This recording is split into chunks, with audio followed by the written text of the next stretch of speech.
veneers are made out of a special, very hard porcelain material that are glued to the outer surface of the teeth.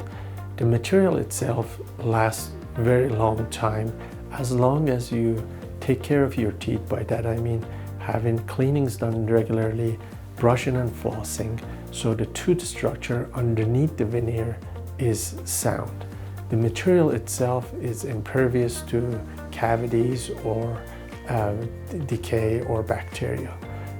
The material is made out of this very, very hard porcelain, and it is actually stronger than your natural tooth.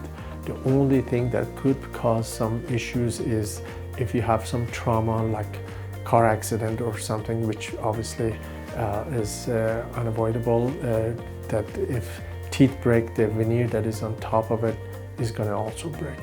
But other than that, the material is very good and stays in your mouth for a long period of time.